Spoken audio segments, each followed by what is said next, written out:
बिस्मिल्लाहिर्रहमानिर्रहीम। जी हाँ दोस्तों, मैं हूँ आपका अपना दोस्त, आपका अपना host Mohammad Bilal food and D. आज आपके लिए लेके आया है शामी चिकन शामी। दोस्तों, जो मेरी वीडियो पहली दफ़ा देख रहे हैं वो मुझे लाइक, सब्सक्राइब और बेल आइकन को ज़रूर दबाएं ताकि हर आने वाली वीडियो आप तक पहुंच सके। ये रेसिपी आपने पूरी देखनी है। इसमें आपको कमर्शियली तौर पर बताया जाएगा कि चिकन शामी लजीज और जायकेदार किस तरह बन सकता है। दोस्तों, ये मैंने एक पाव मुर्गा ले लिया और उसके मैंने उबाल कर और उसके ज़रे ज़रे मैंने कर लिए। एक आधा किलो दाल ली है मैंने, तो दाल को मैंने अच्छे तरीके से उबाल लिया है। अब आपको मैं बताऊंगा कि आपने दाल को गीला गीला क्रश नहीं करना, ठीक है। 4 अदद अंडे लिए हैं और एक गट्ठी पुदीने की और एक ही गट्ठी मैंने धनिया की ली है, जो मैंने बारीक बारीक काट ली है। तो दोस्तों, ये दाल मैंने बिल्कुल खुश्क करनी है, उबाल कर इसका पानी अच्छे तरीके से मैंने निकाल लेना है। यही आपने जो मेरे स्टेप है इनको फॉलो करना है और कमर्शियल तरीके से जैसे दाना आता है, आप समझ रहे हैं ना, दाना आता है शामी में, उसी तरह दाना आएगा। और दाना आपको बताता हूँ कैसे आएगा।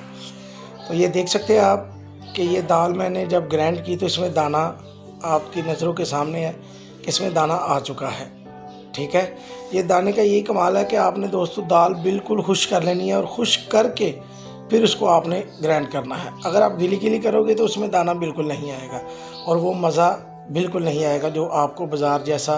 तो ये बिल्कुल कमर्शियल और ऑथेंटिक रेसिपी है। जो भाई कारोबार शुरू करना चाहते हैं मेरे भाई, वो इस कारोबार को शुरू करें। तो इसी तरह दाल को ग्राइंड करके तो मैं अब इसमें धनिया और पुदीना शामिल करूँगा और चिकन भी शामिल कर दूँगा, ठीक है। दोस्तों, चिकन शामिल करने के बाद इसमें मैं प्याज शामिल करूँगा। एक कंडा मैंने ले लिया पूरा, एक गट्ठी, और उसको मैंने बारीक बारीक चॉपर किया, तो वो भी शामिल इसमें करके। तो इसी तरह ये जो मसाले हैं, इन मसालों में मैं बता दूंगा आपको कि 1 चम्मच लाल मिर्च का, 1 चम्मच हल्दी का, 1 चम्मच काली मिर्च का, 1 चम्मच ज़ीरा पाउडर का, 1 चम्मच सूखे धनिए का और 1 ही चम्मच गरम मसाले का और 1 चम्मच चाइना नमक का। और जो सूखा धनिया है ये मैंने साबुत भी लिया है और पीसा हुआ भी 1 चम्मच लिया है। इसी तरह 3 से 4 मैंने हरी मिर्चें जो थी वो बारीक बारीक क्रश करके मैंने इसके ऊपर डाल दी हैं।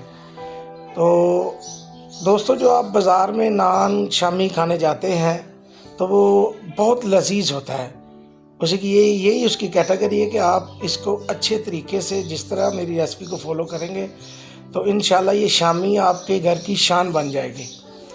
तो 2 अंडे मैंने इसमें भी शामिल करने हैं और ये आपके सामने शामिल हो चुके हैं। अब इसको अच्छे तरीके से मैंने इसको एक जान करना है और साथ में दोस्तों नमक जो है वो मैंने हस्बे ज़रूरत इसमें शामिल करना है।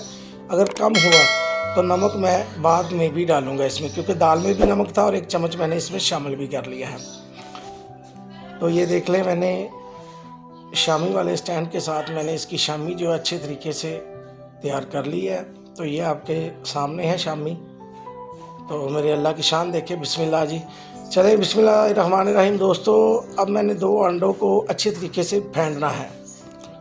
तो ये आप देख सकते हैं कि अंडे जो है मेरे अच्छे तरीके से फेंटे जा चुके हैं। इनमें मैं अब इसी तरह शामी को लगाऊंगा और बिल्कुल हल्के हाथ से शामी जो है इसके बीच में रखूंगा। और शामी मैंने सिर्फ समझ लें कि 10 से 12 सेकंड जो है ना, इसको मैंने फ्राई करना है। 10 से 12 या 15 सेकंड, इससे ज़्यादा मैंने इसको फ्राई नहीं करना। अंडा सिर्फ फ्राई हो जाए तेज़ आग पर, ठीक है। तो ये देख सकते हैं आप मेरे अल्लाह की शान। ये देखें, बिस्मिल्लाहिर्रहमानिर्रहीम। जो दोस्त कहते हैं जी मैंने नान शामी का जो चावलों के साथ, दाल चावलों के साथ यानी कि जो शामी बनता है वो यही शामी है। तो शामी की लुक जो है वो मैंने आपको सबसे पहले दिखा दी है। तो मुझे अगली रेसिपी तक इजाज़त दें। तो मेरे अल्लाह की शान देखें जी। अल्लाह हाफ़िज़।